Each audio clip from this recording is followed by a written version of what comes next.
Pujian hormat bagi Allah. Tak terukur kebaikannya. Setiap hari ku menikmati. Setiap waktu Engkau baik. Engkau baik, sangat baik. Besar setiamu Tuhan di hidupku. Engkau baik, sangat baik. Besar setiamu Tuhan di hidupku. Nyanyi haleluya, haleluya, haleluya, besar Tuhan. Nyanyi haleluya, haleluya, haleluya, besar Tuhan di hidupku. Besar Tuhan di hidupku. Besar Tuhan di hidupku.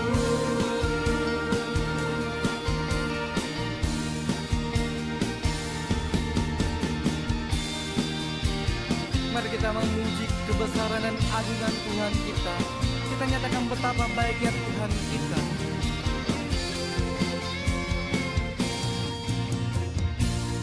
Kau baik, sangat baik, besar setiamu Tuhan di hidupku. Kau baik, sangat baik, besar setiamu Tuhan di hidupku. Nyanyi haleluya, haleluya, haleluya, besar Tuhan.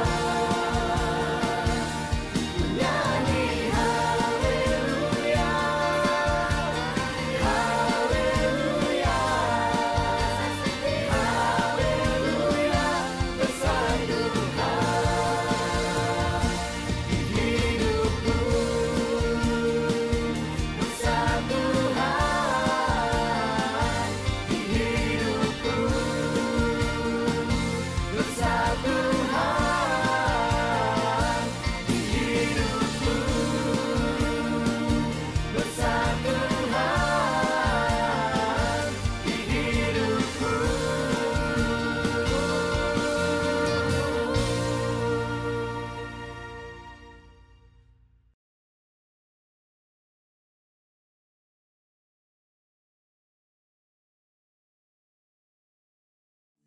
Shalom semuanya.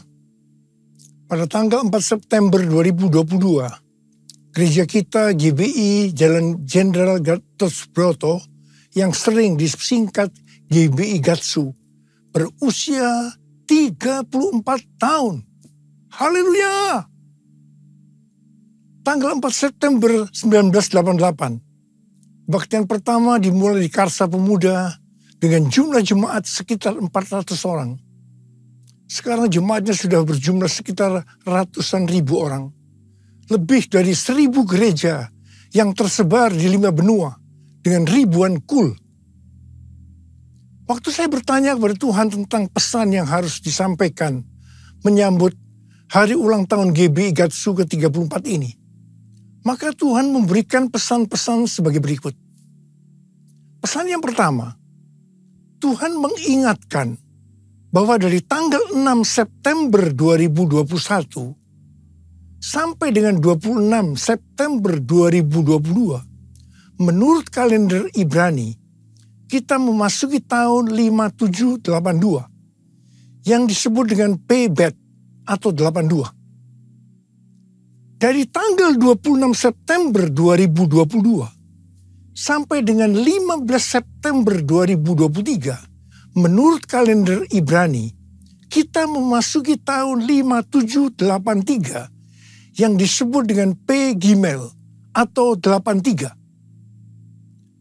P adalah angka 80 yang menggambarkan mulut. Jadi memasuki tahun P Bet 5782 dan P Gimel 5783. Kita diingatkan kembali tentang mulut. Mulut kita harus dipakai untuk memperkatakan hal-hal surgawi, bukan tentang hal-hal duniawi. Tuhan Yesus berkata dalam Matius 12 ayat 36 sampai dengan 37. Tetapi aku berkata kepadamu, setiap kata sia-sia yang diucapkan orang harus dipertanggungjawabkan pada hari penghakiman. Karena menurut ucapanmu engkau akan dibenarkan, dan menurut ucapanmu pula engkau akan dihukum. Saya akan ingatkan bahwa kita semua harus berhati-hati dengan mulut kita. Juga dengan apa yang kita tuliskan di medsos. Apakah itu hoax atau ujaran kebencian, supaya kita jangan dihukum. Amsal 21 ayat 23 berkata, siapa memelihara mulut dan lidahnya, memelihara diri daripada kesukaran. Masuki tahun 5783, kita diingatkan bahwa peranan mulut kita untuk mendeklarasikan firman Tuhan dan bernubuat. Mulut kita harus penuh dengan ucapan syukur dan perkataan yang saling membangun. Kita harus berkata jujur, bukan kebohongan. Orang yang sekali berkata bohong, dia akan terus berbohong untuk membuat ceritanya agar sepertinya benar dan masuk akal. Orang yang seperti ini akan berurusan dengan Tuhan. Hati-hati. Memasuki tahun 5783, kita juga akan melihat kasih karunia Tuhan yang luar biasa yang akan dicurahkan kepada mereka yang sungguh-sungguh mencari Tuhan. Berkat dan upah akan dilepaskan bagi mereka yang hidupnya intim dengan Tuhan. Namun, bersamaan dengan itu, akan ada pembersihan di rumah Tuhan dan penghakiman terhadap dunia. 1 Petrus 4 ayat 17 berkata bahwa penghakiman dimulai dari rumah Tuhan sendiri. Keputusan-keputusan dan pilihan-pilihan yang diambil serta tindakan pertobatan dan pengampunan pada tahun 5783 ini, konsekuensinya akan dirasakan pada tahun 5784. Ingat bahwa tahun 5783 ini adalah tahun 2022 ini.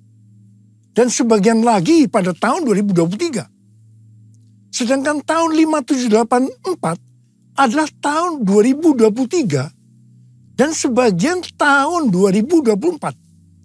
Jadi artinya apa yang kita lakukan pada tahun 2022 ini, konsekuensinya akan dirasakan pada tahun 2023 yang tinggal beberapa bulan lagi. Karena itu, saya mau ingatkan kita semua bahwa jangan main-main dengan Tuhan. Sesuai dengan Mazmur 18 ayat 21 sampai dengan 27. Daud berkata bahwa Tuhan memperlakukan kita sesuai dengan kebenaran kita. Tuhan akan membalas sesuai dengan kesucian kita. Terhadap orang yang setia, Tuhan berlaku setia. Terhadap orang yang tidak bercela, Tuhan akan berlaku tidak bercela. Terhadap orang yang suci, Tuhan akan berlaku suci. Tetapi terhadap orang yang bengkok, Tuhan akan berlaku belat-belit. Saya berpesan dengan sungguh-sungguh, agar jangan sampai kita dibelat-beliti Tuhan. Kita sering memperkatakan sesuai dengan 1 Korintus 2 ayat 9 yang berkata, apa yang belum pernah kita lihat, apa yang belum pernah kita dengar, apa yang belum pernah timbul dalam hati, semua disediakan bagi orang yang mengasihi Dia. Tetapi jangan lupa, firman Tuhan di dalam Ibrani 10 ayat 30-31 yang berkata, sebab kita mengenal Dia yang berkata, pembalasan adalah hakku. Akulah yang akan menuntut pembalasan. Dan lagi, Tuhan akan menghakimi umatnya. Ngeri benar. Kalau sampai jatuh ke dalam tangan Allah yang hidup. Dan ini juga akan terjadi kepada orang-orang yang bengkok, yang dibelat-beliti Tuhan. Sesuatu yang mengerikan akan terjadi dan dialami. Saudara, saya akan memberikan satu gambaran kepada saudara apa yang disebut dengan kengerian yang Tuhan berikan kepada orang yang bengkok, yang dibelat-beliti Tuhan. Orang itu akan mengalami apa yang belum pernah dia pikirkan, belum pernah dia lihat, belum pernah timbul dalam hati. Dia akan mengalami kengerian seperti itu. Sekali lagi, saya mau katakan kepada saudara, jangan main-main dengan Tuhan. Hari-hari ini api pemurnian Tuhan sedang turun. Kau saja yang suci,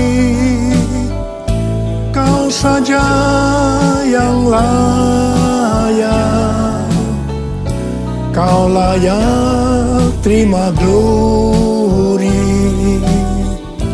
Yesus Kau Tuhan. Kau saja yang suci,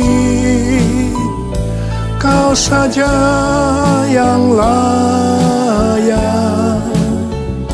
Kau layak terima glori.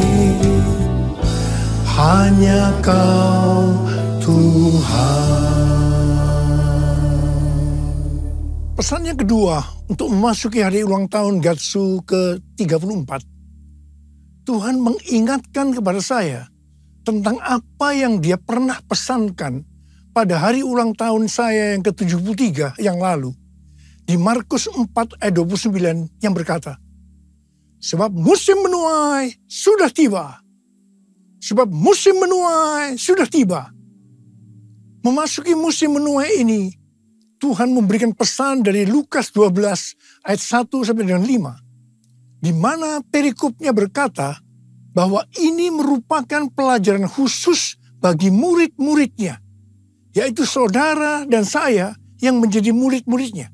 Lukas 12 ayat 1 sampai dengan 5 berkata, sementara itu beribu-ribu orang banyak telah berkerumun, sehingga mereka berdesak-desakan.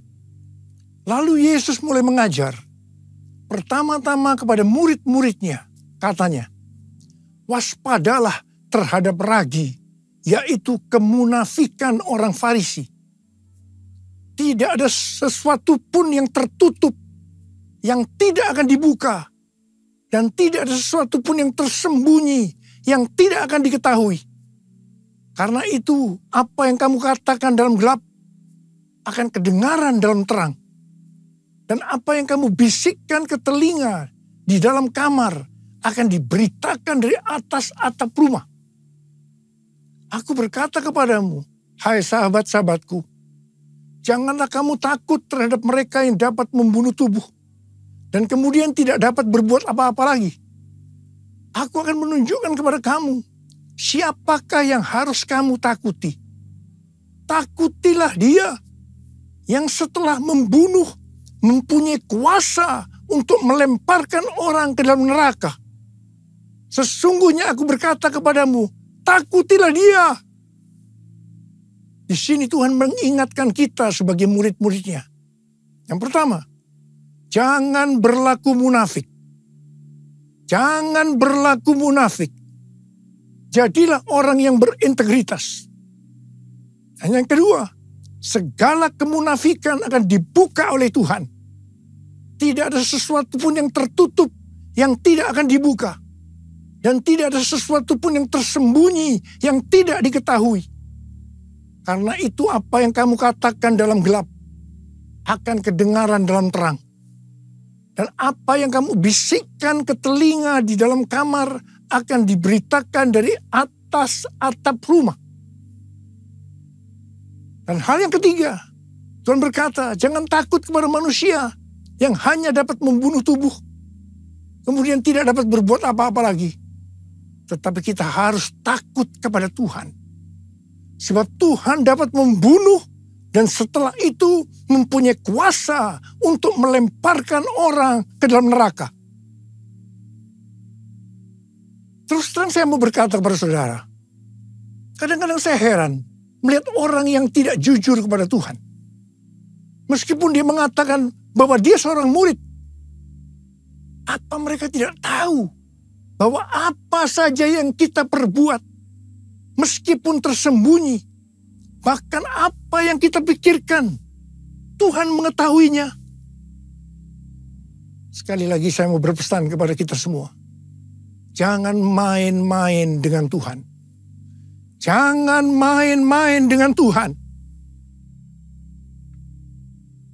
Sehari setelah Tuhan berbicara kepada saya tentang Lukas 12 ayat 1 sampai dengan 5 ini, saya mendapatkan tayangan YouTube yang berisi pesan Tuhan untuk tahun 5783 dari Sitrot dan Rabbi Felix Halperns.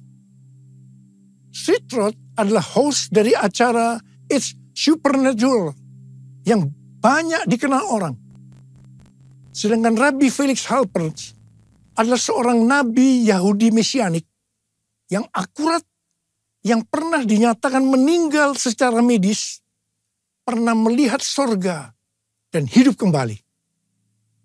Dalam wawancaranya dengan Sitrot, Rabbi Halperns membagikan penglihatannya tentang tahun 5783. Dia melihat selubung-selubung akan dirobek.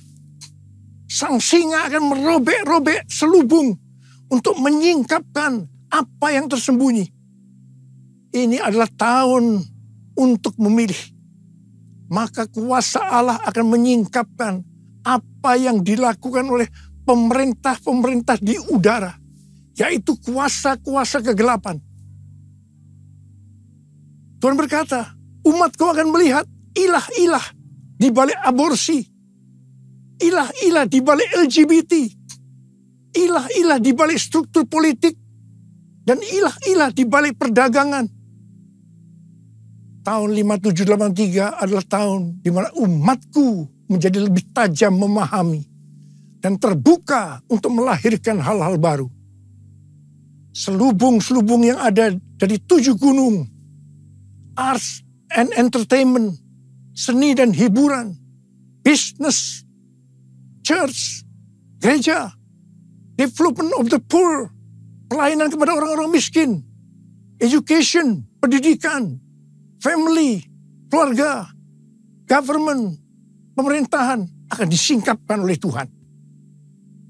Di tahun 5783 ini, keluarga, gereja, dan pemerintah akan menertibkan rumah tangga mereka.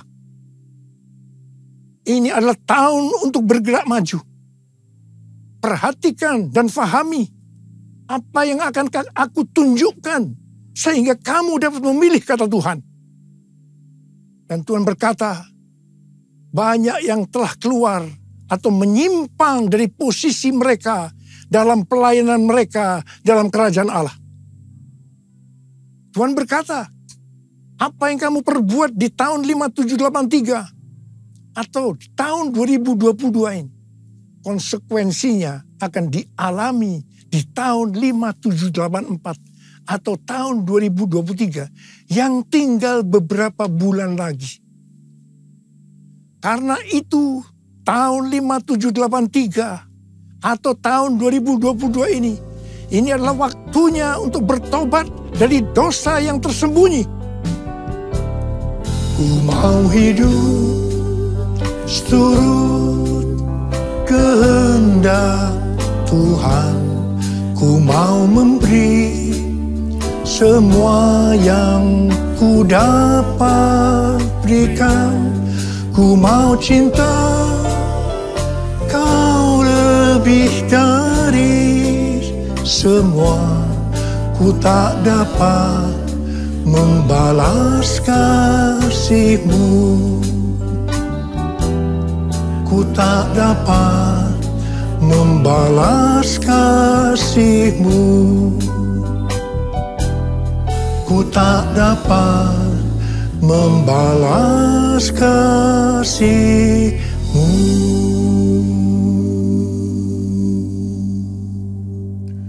Saya sangat surprise dengan penglihatan dari Rabbi Felix Halper ini. Sebab hal ini sesuai dengan apa yang Tuhan berikan kepada Tim Hill, Ketua Umum Church of God, pada waktu khotbah pembukaan di sidang sinode Church of God di San Antonio bulan Juli 2022 yang lalu. Khotbah dari Tim Hill ini sudah saya sampaikan pada bulan Agustus 2022, yaitu tentang ular beludak yang karena panasnya api yang besar keluar menyatakan dirinya dan menggigit tangan Rasul Paulus dengan maksud supaya Rasul Paulus mati. Tetapi ternyata hasilnya berbeda. Rasul Paulusnya tetap hidup dan malah dianggap dewa. Setelah peristiwa itu terjadi kebangunan rohani yang luar biasa di Pulau Malta itu. Dan sebaliknya, ularnya mati dalam api yang besar itu. Hal ini berbicara tentang api Roh Kudus dari Pentakosta ketiga yang dahsyat sedang turun dan membuat pekerjaan dari si ular, si iblis ditelanjangi, selubung-selubung dibuka. Dan iblis masih mencoba untuk menghancurkan gereja. Tetapi puji Tuhan, karena gereja yang berkarakter Kristus yang digambarkan seperti Rasul Paulus justru akan hidup dan dipakai untuk terjadinya kebangunan rohani yang besar. Haleluya! Pesan Tuhan kepada kita memasuki tahun 5783 agar kita hidup kudus. Ibrani 12 ayat 14 berkata, sebab tanpa kekudusan tidak seorang pun akan melihat Tuhan. Perintah ini diikuti dengan peringatan dalam ayat 16-nya yang berbunyi, janganlah ada orang yang menjadi cabul atau yang mempunyai nafsu yang rendah seperti Esau. Kata cabul di sini adalah tindakan amoral. Janganlah ada orang yang menjadi amoral. Nabi Yesaya dalam Yesaya 6 ayat 5 berkata, lalu kataku, celakalah aku binasa, sebab aku ini seorang yang najis bibir, dan aku tinggal di tengah-tengah bangsa yang najis bibir. Namun mataku telah melihat Sang Raja, yakni Tuhan semesta alam. Ketika melihat Allah, di hadapan kekudusan Allah, Nabi Yesaya langsung menyadari bahwa ia najis. Khususnya dalam hal mulut. Mungkin selama ini mulutnya dipakai untuk memperkatakan hal-hal yang tidak berkenan kepada Tuhan. Berbohong dianggap hal yang biasa. Apa yang dilakukan oleh Nabi Yesaya? Dia bertobat dan minta ampun. Setelah Nabi Yesaya bertobat dan minta ampun, maka serafim mengambil bara api yang diambil dari atas mezbah dan menyentuhkannya ke bibir Yesaya sehingga kesalahannya dihapus dan dosanya diampuni. Setelah itu, Nabi Yesaya dipakai Tuhan secara luar biasa. Kalau ada di antara kita, apalagi seorang hamba Tuhan, yang sedang berhadapan dengan api Tuhan yang turun, sedang berhadapan dengan kekudusan Tuhan, tetapi tidak merasakan dosa yang dilakukannya, dan dengan bermacam-macam alasan membenarkan dirinya, sehingga tidak bertobat dan minta ampun. Saya mau katakan, Anda harus hati-hati. Ingat, bagi orang yang bengkok, Tuhan akan berlaku belat-belit. Jangan sampai dibelat-beliti Tuhan. Kejarlah kekudusan. Sebab tanpa kekudusan, tidak ada seorang pun yang akan melihat Tuhan. Tuhan Yesus akan datang segera. Dan pengangkatan hanya bagi orang-orang yang hidupnya kudus. Orang-orang yang menjadi serupa dengan gambar Yesus dan menjadi murid Tuhan Yesus. Maranatha. Saya mau berdoa buat saudara. Mari kita katakan bersama-sama. Sucikan dan kuduskan hati ini untuk layak menghadap hadirat-Mu. Tubuh jiwa rohku kuserahkan padamu, ku menyembah-Mu. Saudara, mari kita periksa hati kita. Mungkin ada di antara kita selama ini menyembunyikan dosa. Dan sudah ingatkan berulang-ulang hari ini. Bahwa memasuki tahun 5783, kita harus selesaikan dosa yang tersembunyi. Supaya tidak terjadi hal-hal yang mengerikan memasuki tahun 5784, yaitu tahun depan yang hanya tinggal beberapa bulan lagi ini. Saya mau berdoa buat saudara. Mari kita periksa hati kita. Nanti, kalau Tuhan sudah berbicara pada saudara, jangan tahan. Minta ampun, selesaikan. Hari ini harus selesai. Mari yang mau, angkat tangan saudara, katakan bersama saya. Sucikan dan kuduskan hati ini untuk layak menghadap hadirat-Mu. Tubuh jiwa rohku kuserahkan padamu, ku menyembah-Mu. Tinggikan nama-Mu ya Tuhan, mulialah nama-Mu ya Tuhan. Tiada lain seperti Engkau ya Allahku, besar kuasa-Mu. Mari kita berbahasa roh sekarang. Kita berbahasa roh. Berbahasa roh. Yang belum berbahasa roh jangan diam, katakan haleluya. Oh, ralabakana maya ralabaya ralabala. Tuhan ampuni kami Tuhan, ampuni kami.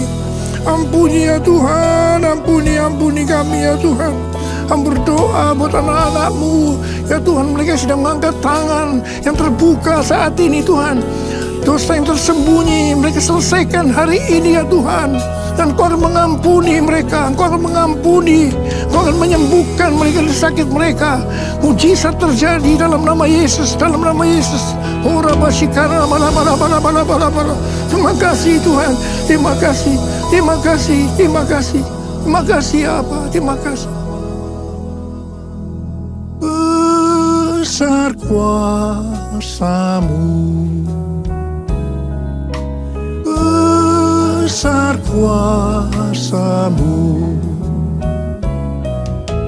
besar kuasa-Mu.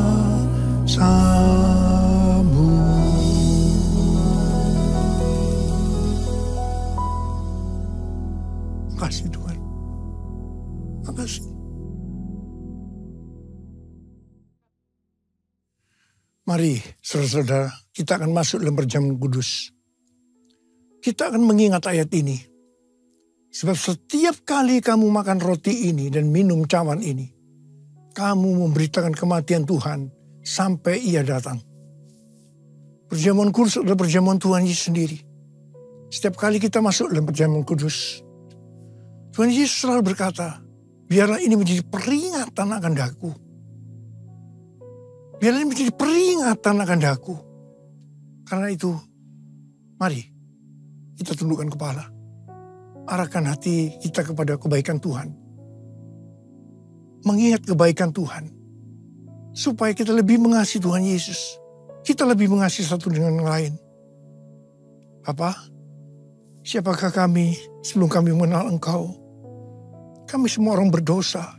Upah dosa adalah maut, mati. Tapi Engkau yang tidak berdosa telah dijadikan dosa oleh karena kami. Engkau harus turun dari surga mulia, mati ganti kami dengan penderitaan yang luar biasa. Sungguh kalau kami pikirkan betapa baiknya Engkau ya Tuhan. Engkau jadikan kami sebagai anak-anak-Mu. Engkau tuntun, Engkau bela, Engkau lindungi. Engkau sembuhkan kami, Engkau ajari kami, Engkau tegur kalau kami salah. Kalau kami salah juga dihajar oleh Tuhan. Itu Engkau ya Abah. Itu Engkau. Tuhan, terima kasih. Tuhan akan memberkati kita semua melalui perjamuan kudus. Tapi Tuhan mau kita makan dan minum dengan cara yang benar.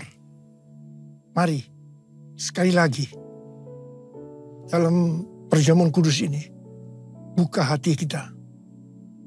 Terbuka di hadapan Tuhan. Biarlah dia berbicara. Kalau dia mengingatkan dosa-dosa yang tersembunyi, yang selama ini kita sembunyikan. Ayo sekali lagi, kita minta ampun. Kita minta ampun. Ampuni saya Tuhan, ampuni Tuhan, ampuni. Ampuni ya Tuhan, ampuni. Kau lihat anak-anak-Mu yang sedang minta ampun kepada-Mu Tuhan. Ampuni kami semua ya Tuhan, ampuni. Makasih Abah. Kami akan masuk dalam perjamuan kudus dengan hati yang penuh ucapan syukur. Dalam nama Yesus. Amin.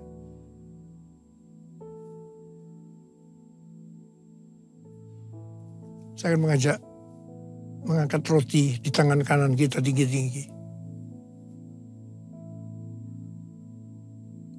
Sebab apa yang telah kuteruskan kepadamu telah aku terima dari Tuhan. Yaitu bahwa Tuhan Yesus pada malam waktu ia diserahkan mengambil roti. Dan sesudah itu ia mengucap syukur atasnya. Ia memecah-mecahkannya dan berkata, inilah tubuhku yang diserahkan bagi kamu. Perbuatlah ini menjadi peringatan akan aku. Saudara dikasih Tuhan, bukankah roti yang kita pecah-pecahkan ini adalah persekutuan kita dengan tubuh Kristus? Mari kita makan dalam nama Yesus.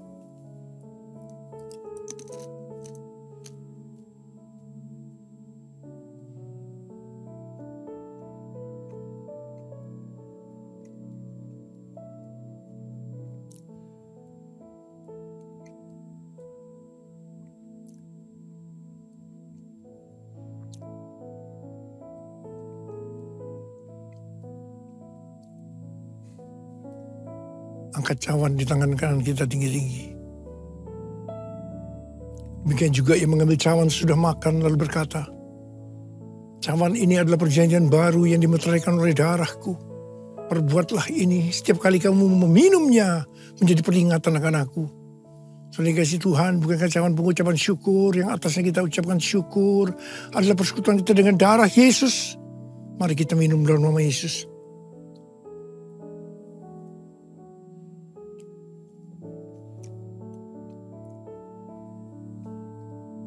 Angkat tangan kita di hadapan Tuhan. Ucapkan syukur dan terima kasih dengan suara. Jangan diam. Tuhan, terima kasih ya Tuhan. Terima kasih ya Tuhan. Kami bersyukur, kami bersyukur. Kami bersyukur ya Tuhan. Kami bersyukur ya Tuhan. Urarabasyarala barakana matakarab. Oh, rara bara bara bara bara bara bara. Ya Abba, ya Abba, ya Abba, ya Abba, ya Abba, ya Abba. Ulala bara bara bara bara bara bara bara bara bara. Oh, rara bara bara bara bara bara bara bara bara. Tuhan terima kasih, Tuhan terima kasih, Tuhan terima kasih. Hamba berdoa buat anak-anak-Mu. Mereka membutuhkan kesembuhan. Angkat tangan saudara yang membutuhkan kesembuhan. Terima kesembuhan.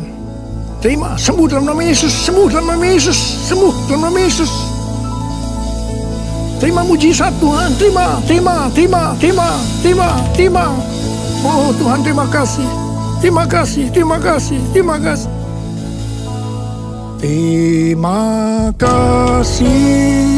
Yesusku, terima kasih Yesusku.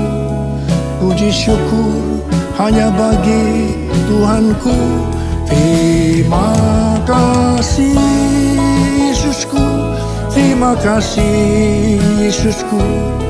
Puji syukur hanya bagi Tuhanku.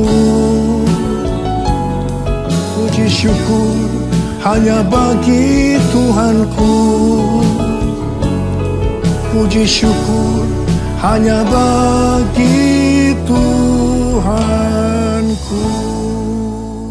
Saudara, saya mengucapkan selamat ulang tahun buat GBI Gatsu. Ulang tahun yang ke-34. Tuhan Yesus memberkati kita semua. Berlimpah, limpah, limpah, limpah. Katakan amin. Mari angkat tangan saudara. Terimalah berkat Tuhan. Kasih karunia yang berlimpah-limpah daripada Allah Bapa dalam Anak yang tunggal Yesus Kristus. Persekutuan yang manis dengan Roh Kudus menyertai saudara sekalian mulai hari ini. Sampai Tuhan Yesus datang menjemput kita di awan-awan dan bahkan sampai selama-lamanya. Yang percaya bersama-sama katakan amin.